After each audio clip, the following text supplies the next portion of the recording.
Hello, you're listening to Sending the Experts with Georgina Durrant. This podcast is all about teaching and supporting children and young people with special educational needs and disabilities, SEND.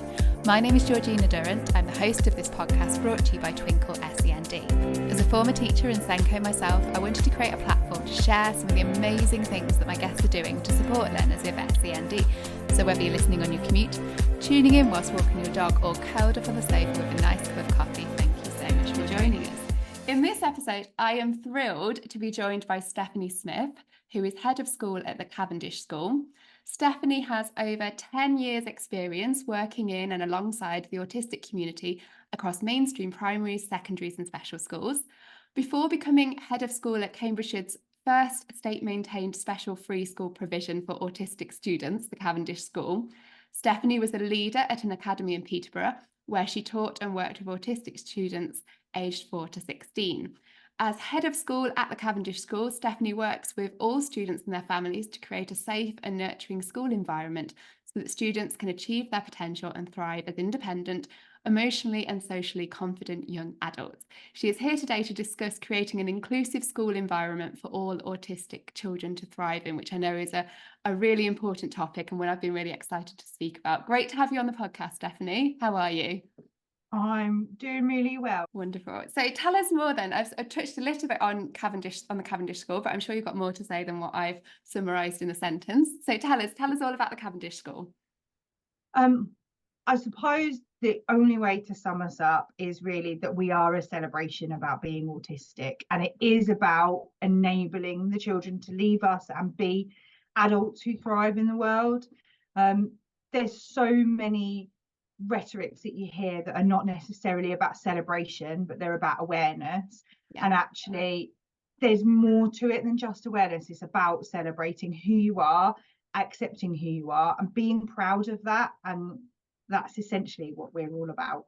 That is wonderful. Oh, I love it. So there's loads of different, I've been looking into your school and it's really, really cool. There's some really interesting things that I'm sure people will be super interested to find out about. If we start with the building, so because was it purpose built for autistic learners? Is that right? It was. So the plan always was that it was going to be for these children who found mainstream life overwhelming, and they still wanted to be in education. They still needed that education, but just life in mainstream wasn't quite right for them. So they were always at the heart of what the building was going to be like. Wow, that's fantastic. And what features did, when they were designing it, when you had an architect, and I'm quite interested in architecture and that side of things, but so what features did you put in place? Did you speak to the architects and say, we need this, this, this and this to make it more inclusive of autistic learners? So I suppose one of the kind of big things is just the way that the building is laid out. So the corridors are wider than would be needed for this number of children. The ceilings are lower, so there's not all of that big echo. We do have a large 2-story ceiling in our dining room, but we've taken account of that by putting up acoustic boards around the outside, right, so that they have that open, lovely feel that you can get from a large space without the sensory difficulties that come with it as well. That's so cool. I love the idea of the wide sorry, I'll interrupt you. I love the idea of the wide corridors, because often when you're walking from lesson to lesson for autistic, is that the reason for autistic children when they're walking from lesson to playtime, or if it's lesson to lesson, if they're in secondary, it can be quite, people moving past them, quite busy, quite a sensory overload almost. Yeah, it can. And you've got the children for whom being with lots of people close by is really uncomfortable, being touched is really uncomfortable. Yeah. So knowing that you've got enough room to pass somebody without you coming anywhere near each other is important.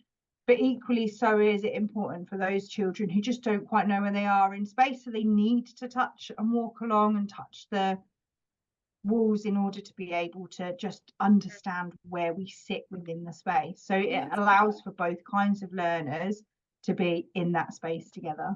That's cool. And I love the lunch hall, because I know when we've spoken on previous podcast episodes, people have said about autistic students in particular, it always goes back to the lunch hall being the really tricky part of the day almost in mainstream, because it's just such a noisy, sensory wise, it's noisy, it's smelly, often in a nice way, sometimes not so much. But there's lots of different smells. There's like people squeaking the chairs, like acoustically, it's a bit of a nightmare, isn't it? So you've got what did you say? You've got, so the high ceiling still, but you've got acoustic padding at the sides. Yeah, so you can just see it in the top of the frame up there. That is one that's in my office, because equally the children come in and out of offices, so it can't just be in classrooms or the dining hall. And they're just little boards that dampen down the sound. And actually, when the space is empty, they don't manage it quite so well. But the more people you have in there, the more they're able to just deaden the echoes, and it takes the harshness away from the noise. That's really cool. So what other features, because I interrupted because I got excited about widened corridors. Okay. One of the things that we're really lucky to have is lots of different regulation and relaxation spaces that are sensory spaces. And we deliberately call them relaxation and regulation because one is about alerting the body, about getting them up. You know, it's not all about calming down and dampening down your feelings. Sometimes you need to do the opposite. So having those spaces that are readily available for the children on our corridors is really important and really helps. And it was built having those spaces in mind. We're not scrambling around to find them. Yeah, you're not like using an old cupboard or some sort of tiny classroom that you've managed to find, or do you know what I mean? It's actually been built with that in mind. That's lovely. There's loads of little bits that I now take for granted. Yeah, I can imagine. I bet you do. I bet when you walk around, because you see them all the time, they're not new. Yeah, I think the other good bit that we've got is our sports hall and our dining hall are separate. So actually we can have two dining spaces, which Brilliant. is really good for our children who have different needs. You talked about the smells earlier. So some can go to the sports hall and they don't have the smelly food, if you like, because they're all quite sensitive to smell. And it's normalised. The fact that they want to be somewhere without smell is normal. Our playgrounds are nice and soft and padded. So we have a hard standing area, but actually most of the playground takes into account the fact that these children often have difficulties with their joints. Ehlers-Danlos syndrome in hypermobility are common factors that come alongside autism. So being able to cushion their joints when they're running around playing with friends means they're not so tired from the impact of that as well. Wow. So what material is the playground? So it's not just your regular sort of playground covering then? No. So I suppose if you think of the play parks that are pay to enter kind of ones that have got that really lovely spongy material, our whole playground is. Oh my goodness. I would love that myself. It's just like float around on it. That sounds wonderful. Yeah, no, it is really good. And we have the forest school area and we have a forest school classroom. So if it's really wet and horrible and the children aren't able to manage, they can still stick to their routine, still have that session, but have it in a different space. It sounds fantastic. It really does. But there's obviously going to be Senkos and teachers listening and head teachers who are listening and thinking, this is wonderful, but I've already got a school and I can't build a new one. And they can't make some massive building changes to their existing school unless, they're starting from scratch. Do you have any suggestions of like smaller things they can do that can make a huge difference to their autistic learners in school? So I suppose the biggest thing is to just have an open mind. And sensory equipment nowadays seems to come at a premium, a bit like when your wedding is in the summer and you mention the word wedding and all of a sudden everything costs twice as much. Yeah, it's the same these days for sensory equipment. So keep an open mind. Blue tack can be just as good for a child who needs to fiddle in a classroom as a fidget or something else, but also normalising the use of those. And when you'll see inclusion better, because the other children will see it as normal and that it's okay, and then that will move into businesses. They will see it as normal and okay. That's such a good point. Yeah, because if you're making changes now and students are seeing that there's like we're making it more accessible and inclusive and we're doing different things, it just shows them that that's important for when they're older and for when they're working with autistic adults. And yeah, I love that. That's a really good point. What about, so you said you've got that board behind you and I can see it in the corner now. I've been looking at it. That sort of acoustic board. So do you have them in all the classrooms? We do, yes. All of the classrooms and all of the big main spaces. So the dining hall has it, our sports hall has it. We have some in our life skills flat that we've got upstairs. they're not in adult only spaces like the staff room, so they're not that lucky, but any spaces that are used by the children do have those boards in them. That's fantastic. And do they just look like, is it almost like a picture in the background, just like on the wall? Yeah, well, it's a bit like a blank picture, and it's soft, and we've picked some lovely muted colours. Oh, I like this, we can have a look. Oh yeah, fantastic. Yeah, so you wouldn't even know what it was if you just think it was just some trendy artwork. Yeah, and it does just look like decoration. So, yeah. Oh, that's fantastic. It makes a huge difference. What about lighting in the classrooms and in sort of the school in general? Is there anything that schools can take into account with lighting? We've gone for as much natural light as possible, because the lighting can be distracting. Our lights aren't old-fashioned fluorescent lights, so you don't have that hum, so that noise in the background. Thinking about inside the classrooms and lighting and things like that, all of our classrooms do have temperature control. So actually our learners learn better when it's slightly cooler. And it's probably the same for most children, but definitely for our learners. And so the ideal temperature, we can maintain that temperature in the classrooms. Oh, that's so cool. Yeah, because I know, well, I'm just thinking of was it last year or the year before when it was really hot in the summer term for the children? I'm just thinking in classrooms when it got so hot, it must have been nice for you guys. I mean, that was difficult because we don't have the air conditioning and that temperature control in the main building and in the regulation spaces, but the classrooms themselves were okay. Yeah.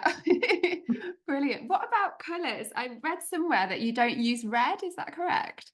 That the colours in, I know it was really intrigued. I purposefully not researched why no red, but so I can ask you and find out afresh. But that's something I didn't know was not to use red. So tell me.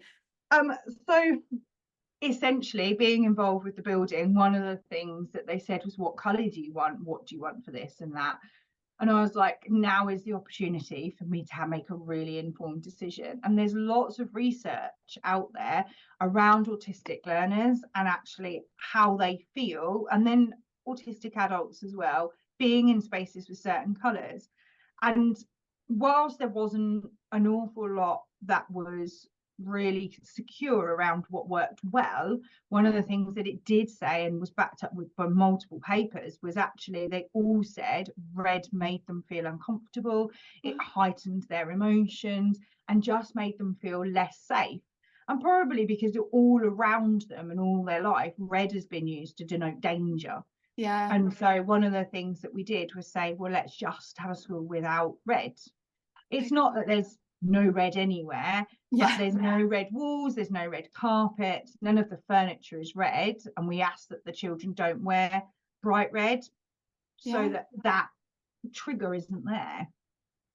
Wow, I'm learning so much. This is brilliant. And then you've mentioned as well, you've got this life skills flat at the top of your building. Tell me about that, because that sounds really cool.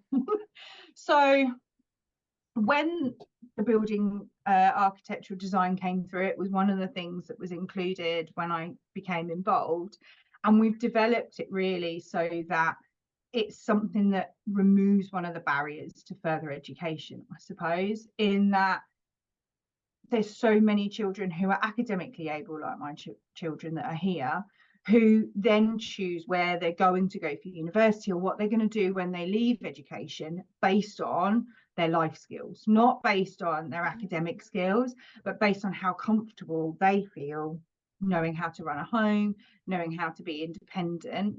So if we want to really live our values, we need to give them the skills to do that. So the flat is there, and our sixth formers are going to build that, and they'll go out and they'll shop, and then they'll decorate it, and they'll set up their own Wi-Fi, so that actually that premise of when they were to go into halls, if they wanted to go to university or when they want to live on their own, they've experienced it once before in a way that's supportive and not quite so scary, because they really are going home at the end of the day, they're not living in it.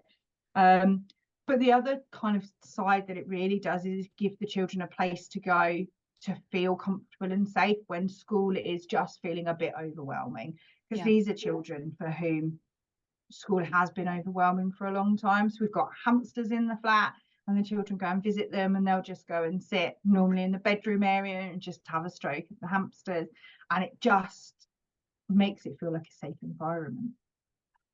If they've got hamsters. Dr. and Nigel.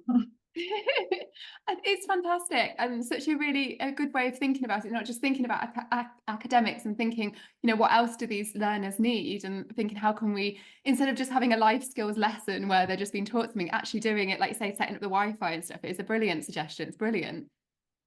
I think it's just, we forget that we have to do both sides, because we learn too much incidentally when we're not autistic or neurodiverse from being on time because the secondary alarm went, and the expectation is that you get to the classroom, or that you'll just pick up how to set up a Wi-Fi because you'll think to go and Google it, or whatever it is. These guys just need to have experienced that and been given the tools to do that, so that those barriers are gone and they get to be everything they should be. Yeah, brilliant. So the other thing you mentioned is you've got sensory rooms and you've got inbuilt things for that. If there was a school, and I know lots of schools have got sort of sensory areas, or they've got like a sensory den, but I know schools are moving hopefully to wanting to have more of a room or an area, a bigger area for it. If they were wanting to create sort of a purpose-built sensory room in their school, how do they start? What would your advice be for that? And what's the value of a sensory room, and when should it be used? Because I know sometimes they're used incorrectly, often when a child is already at the sort of dysregulation point, when really it should be used a little bit earlier perhaps. So if we go when they should be used, hours are open all of the time, and the children are just encouraged to go when they need it. Yeah. And it might be when they first come to us, oh, there's an exciting room, let's spend lots of time in there and not in our lessons. But when that novelty wears off, which it does do very quickly, what they then start doing is feeling comfortable to go and use it when they actually need it. So you might have to take a little bit of overexcitement in the beginning, and remember that's okay. Yeah. It won't last forever. Building one, think adaptability. Think about who you've got now and who you might have in your school, so that what you're not doing is constantly having to put lots of money in it and constantly spending time reinventing the wheel. Yeah. So I talked about the fact that we've got one relaxation and one regulation. And if you've got space to do one of each, that's perfect, because the tools that you put in each will be different. Yeah. But if you don't, think about how you can put them together in the space, but the child can be directed to which one they need, whether that is this half of the room has got calming stuff in it, you can turn the lights off, pull a curtain across and feel on your own, and you can take all the sensory input away. And then this half of the room's got stuff that you can bounce up and down, jump on, pull on, because you need to really feel like your muscles are working against something. And then if you've got the finance to have somebody come in and help design it with you, that's perfect. But if not, there are simple things that you can put in place. So one of the pieces of equipment in our room is a gym rope. It's not sensory equipment, but the job that it does is for sensory. That's brilliant. And I love that you've mentioned as well about sensory rooms not just being all about somebody sort of calming down, but also the need to sort of heighten them up as well, and that side of things. That's really, really, really interesting, and I think people will take a lot from that. And like you say as well, having resources, I suppose, that are there already but aren't labelled sensory, because it increases the price, but you could be looking at lots of different things that can work as sensory resources. What other things do you put in your sensory rooms then, apart from the rope? What other? So we do have and this one is proper sensory, but you could make it yourself. So we have like a little jumping station that's got a tire that they can jump on, and then it's got little poles that they can hold on to. We've got decals on the wall so that they can trace, and they can do push-ups and star jumps.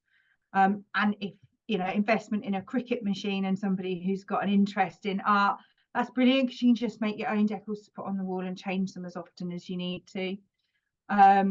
We have a chalkboard. One of the things that some of the children like to do is just get their frustration out on paper. It's a bit like the adult at work who writes email that they never send. They can do that on the chalkboard and wash it away, and it's absolutely fine. And we do a lot of linking to, well, when you're a grown up, that's the email you don't press send on now. You just delete it and you've got it out of your system, and that's fine. What else? We do have a rocking chair, and it is worth its weight in gold, because you can use it against a wall for heavy pressure work. You can use it for soft lull. Weighted blankets, and again, you don't need to spend on really expensive weighted blankets. There's loads of people out there who make them, and they're still okay, and they still meet standards, so you can use those ones. Oh, there's loads in our rooms. That sounds brilliant. Glow in the dark stuff, so that it's just all the lights go off and you've just got a soft, subtle light. Music works for some, not for others. But again, thinking about the speed and the tempo in the music and what it is that you want the music to do for the child. Oh, that's a really clever idea, because I know they do that in shops, I heard, where they change the tempo, don't they, depending on if they want you to walk, if it's really quiet and they want you to spend, I don't know if this is true, but this is what I've heard. When you walk around a shop, they change the tempo so it's really slow, so then you spend longer looking. And then if it's really busy, they have faster music, so you move around the shop faster.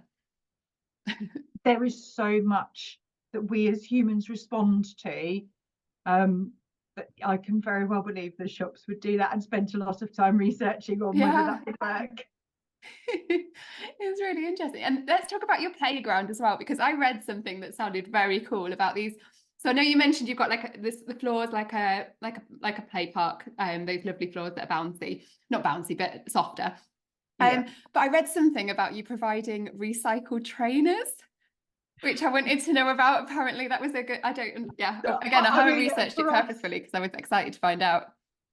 For us, the sustainability element to it was brilliant. So that soft squidgy playground has been made out of recycled, and I don't know why, but specifically told me it was recycled Nike trainers.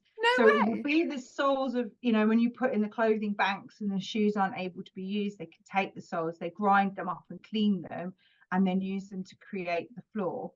Wow. Oh, I thought you were going to say they were wearing these recycled trainers. That makes a lot more sense, because I was thinking, I don't understand this.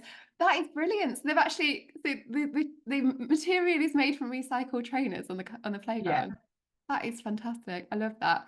And I know you're passionate about school attendance as well, which is a really topical issue at the moment. It's all over the press. They keep talking. I think they're even talking about it today. I saw on BBC 5 Live, it said they were going to talk about school attendance today, often from a different angle to probably how our community talks about it, from a more sort of punitive angle, I suppose, than was thinking about how children are finding it difficult to attend school and how we support them. So presumably you're getting a lot of children who have come to your school who've originally found it difficult to attend, might have had emotional-based school avoidance.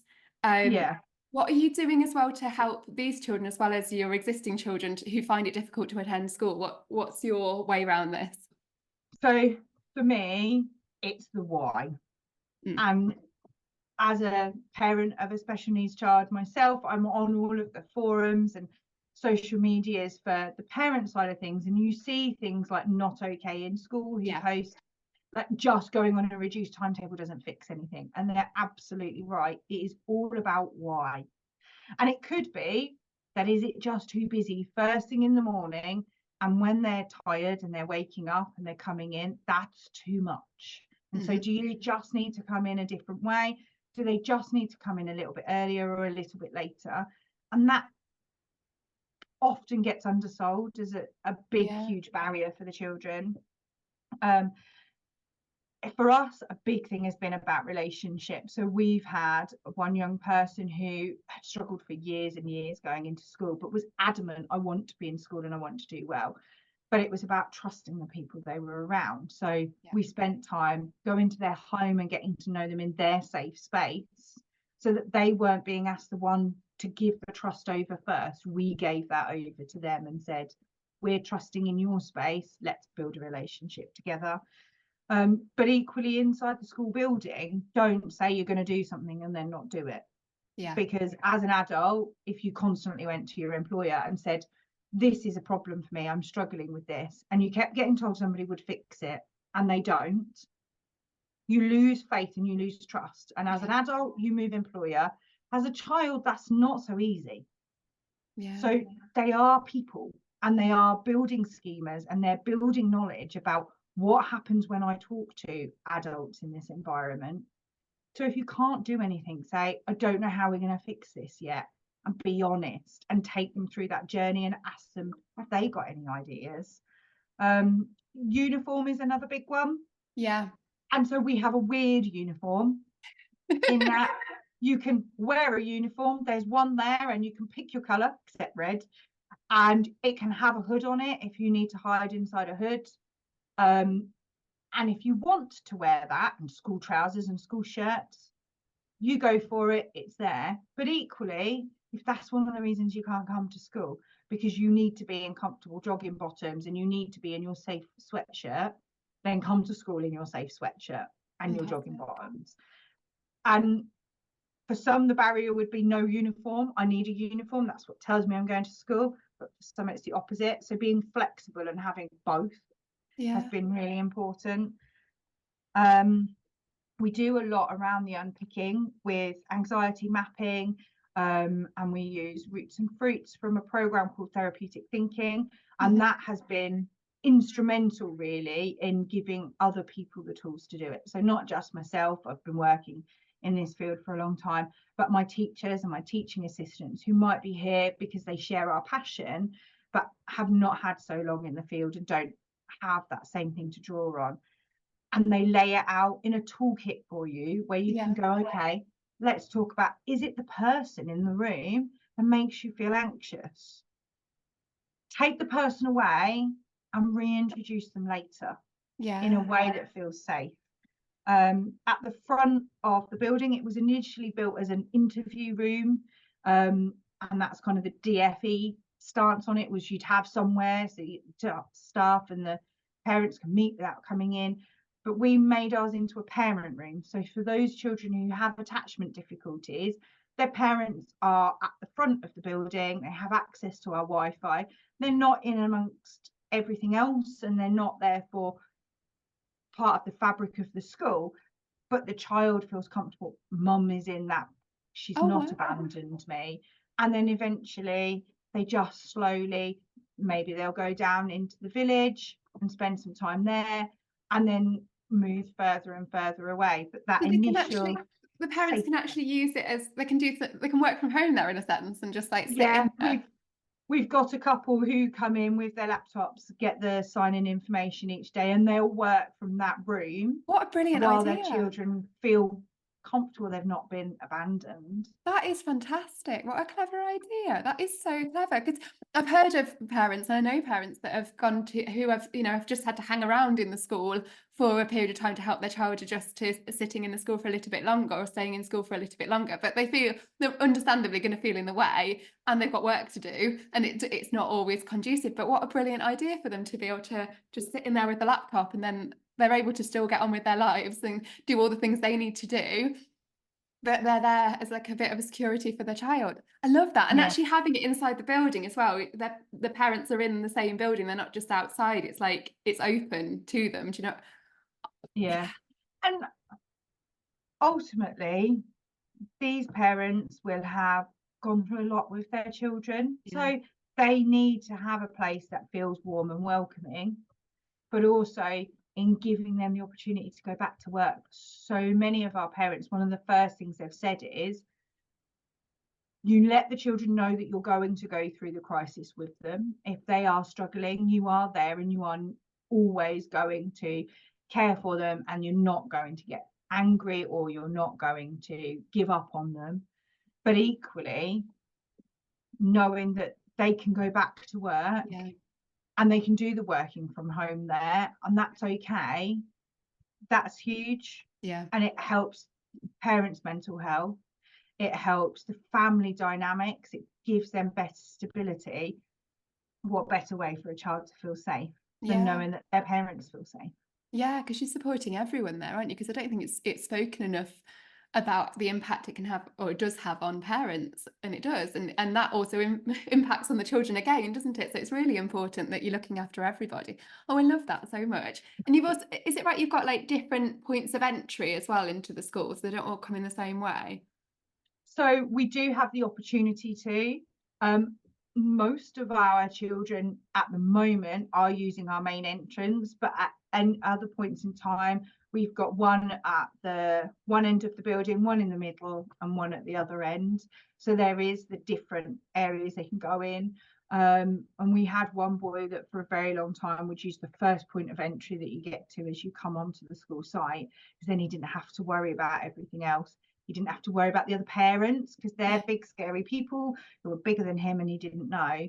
But now they're able to use the main entrance is something that they've been able to do. A lot of this is just like, I don't know, just being flexible and just common sense, isn't it? Like not disregarding all the effort you put in, Stephanie, but like a lot of it is common sense and stuff. It's logical, but I don't know why we don't do it. Well, I suppose time and inflexibility maybe in mainstream, but a lot of it just, it's like a false economy, because all of these things you're doing help in the long run, and it's a shame they're not part of standard practice across more schools, isn't it? I think the biggest thing for us is we always go, what would happen in the big wide world?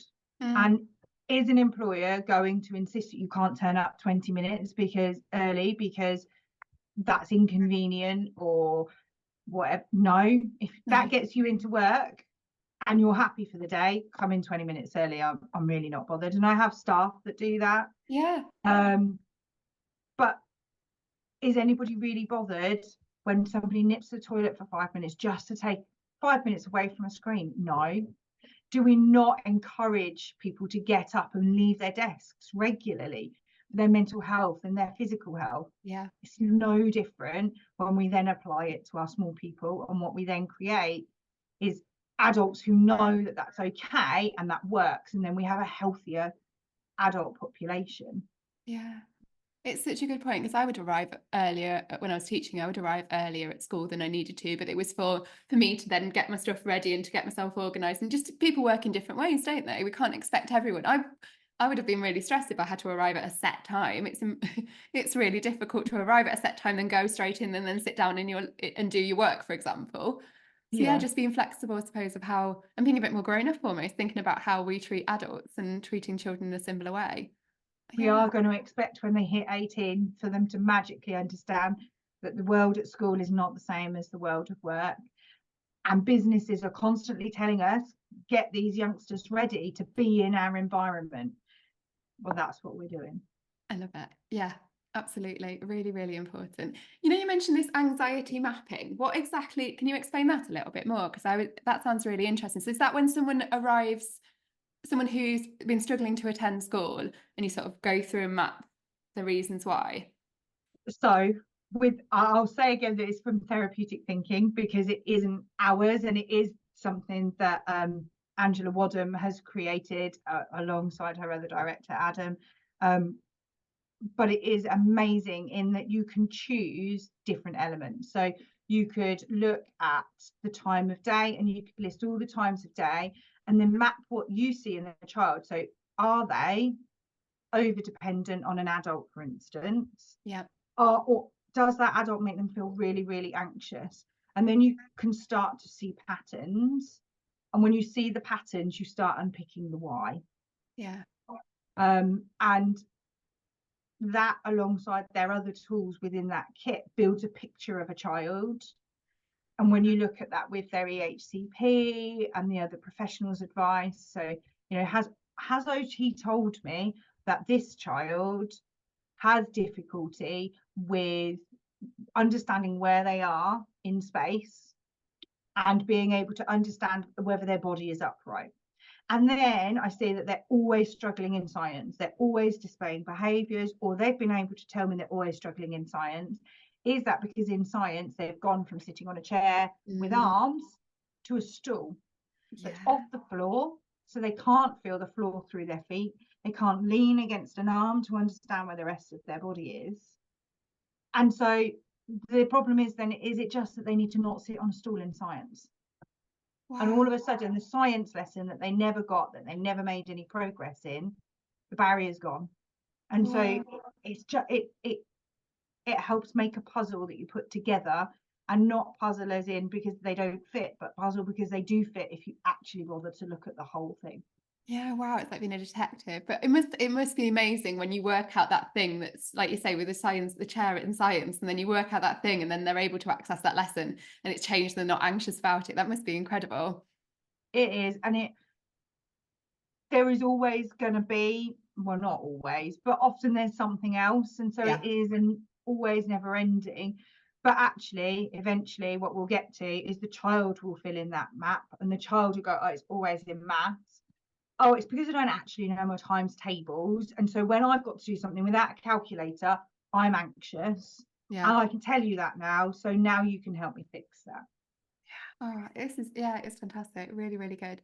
Um, the other thing I noticed was about working collaboratively with CAMS and other therapeutic and psychological partners. CAMS, how are you?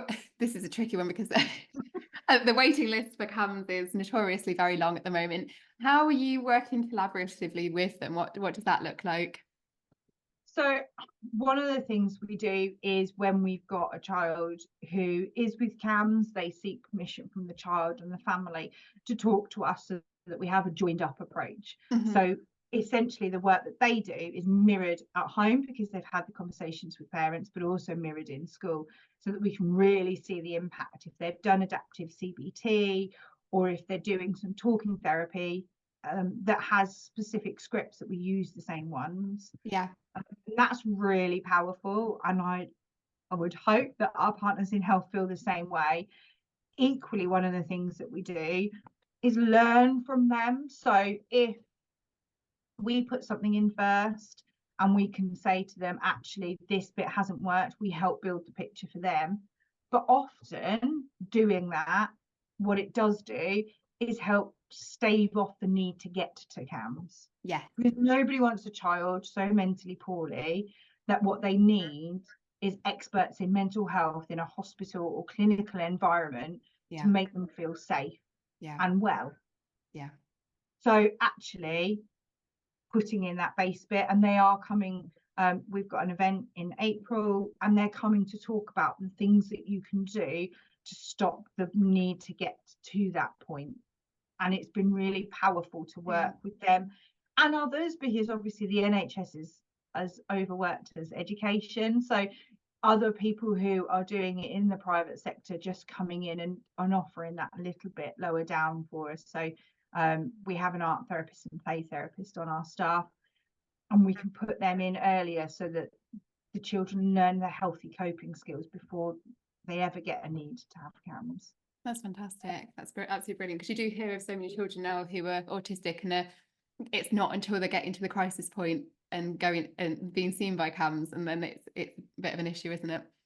Yeah, and then you're having to undo trauma.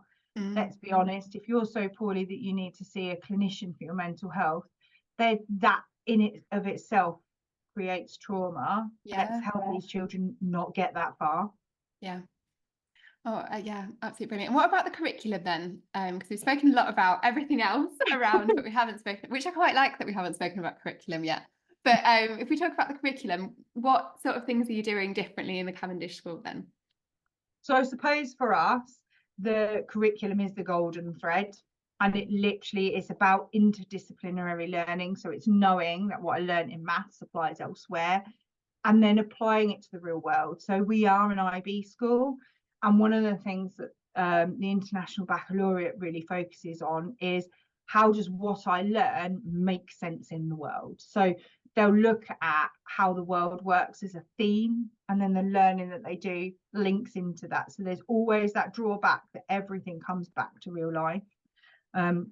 We do have a therapeutically enriched curriculum through therapeutic thinking, through personal learning goal time. So we have lessons that are specifically there to help the children with their own personal learning and their own barriers to learning and to life. And that's one way in which the FLAC comes into place. We do use the zones of regulation to help the children understand it, and it's really important, and I'm a great advocate for red zone is not bad. Yes. Red zone just is a state of how you're feeling. Yeah. And I know that's something that kind of gets a little bit lost, and I'm sure that Leah Cooper didn't want that, but actually red has a place in our lives, and if I didn't get paid at the end of the month, I would be cross with my employer, and I would use my red zone feelings to tell them that I deserve to be paid. And so let's not teach that red zone's wrong. Let's just teach the strategies to help us feel better. Yeah, that is a really good point, because sometimes you do need to be in that red zone, don't you? Like you say, you need that fire, you need that sort of that motivation to correct something. Yeah, I mean, in theory, that's what our politicians get into politics for. Yeah, because they've gone into the red zone and they want to make life better. So there is a place for it. And then we touched on it before, just an integrated behaviour curriculum, not expecting that because a bell's gone, a child knows that that means I need to be on time for the next stage of my day, but actually explicitly teaching those things, explicitly teaching some of the social rules. And that is not teaching them to mask and not be who they are, but helping them make sense of the unwritten stuff that goes on in the world. So there's a great TikToker. I do not know her name, which is really bad. Maybe I should find it out. And I watch her all the time. And she looks at it and she says, the neurotypicals, we need to remember that not to hurt a neurotypical's feelings, because they've said, are you hungry? And what they really mean is, do you want to get dinner with me? We need to tell them that they need to stop having all these hidden messages, because nobody's going to understand, and we must remember not to hurt their feelings. But just the way that it's flipped on the head, as in, let's teach them that often when people say, are you hungry? They're not actually asking if you're hungry. So that they don't then sit there feeling like I've missed something.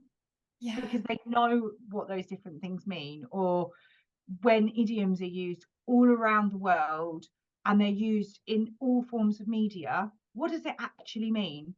They don't have to use it if they don't want to, but to know and to have it decoded for them, that's important. And the same way with, if somebody smiles and says hello, saying hello back, or having a way that you greet people. It's not about hiding who you are, but it is about having the world. Yeah, because I think it's the tricky one to balance, isn't it? And it sounds like you're balancing it brilliantly, because you want to make sure you're helping children you want to help them with the social skills so that they are better equipped for the adult world, and better equipped right now as well. And often they want these skills, but you're trying to make sure you're not trying to make a neurodivergent child neurotypical. You're not trying to make them mask and make them fit into that box that they're not in. And it's a tricky one to balance, but it sounds like you've got it right. Yeah, well, I mean, it's like the age of this person will have 3 friends by the end of the key stage that you often see in an EHCP. And my first question whenever I see it is, do you want 3 friends? Yeah. Do you want 3 friends by the end of term? If you do, we'll help you with the skills and we'll help you understand what they mean and what they're saying. And if you don't, we'll give you a space where you can sit and read a book at lunchtime, because you just want some time to yourself. Yeah, oh, that is brilliant. Yeah, because you're so right as well. You've got to think about what they actually want, and if the EHCP goals are actually in line with what is right for them, because they might, like you say, be quite happy to have one proper friend and read a book and do some Lego, do whatever they want to do during that playtime. It might not be that they want to have 3 friends. 3 friends could be quite hard work. No, I remember working with a young man, and he'd had this same target in his EHCP for about 4 years. He was in year 11, so he was nearly 16. He was choosing his next stage of life, and it was in there. And I said, what are we going to do about this? And he said, Miss, I don't want friends. I've got my family. They are who I choose to socialise with. They are who I want to be with. I'm in a school because I have to be in a school. These are not people I want to be friends with when I leave school. Do you have to make me be friends with somebody before the end of the year?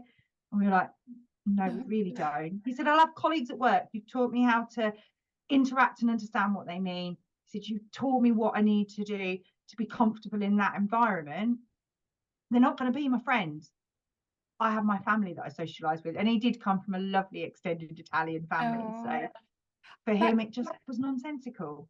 Yeah, it doesn't make sense. If you think about it again, I know we've spoken a lot about adulthood and the differences between how we're treating children in school to how we're treating them in adulthood.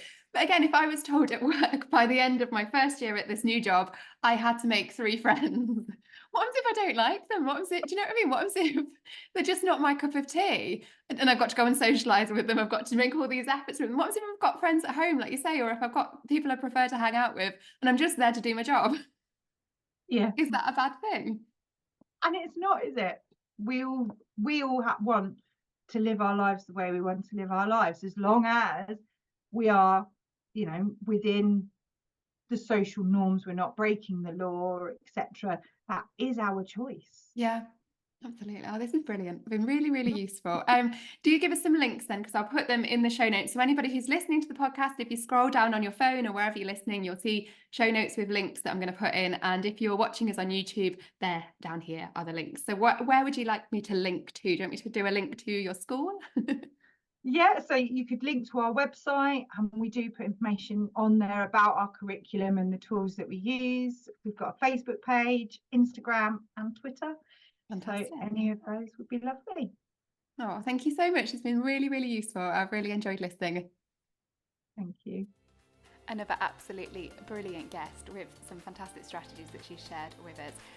Do have a look at the links to her social media, etc., which are below in the show notes. Then have a look at the resources that we've linked to in the show notes as well that are related to this episode. Thanks again for listening to Send in the Experts with me, Georgina Durrant. Please subscribe to the channel, tell people you're listening or watching, and help us spread the word about the podcast.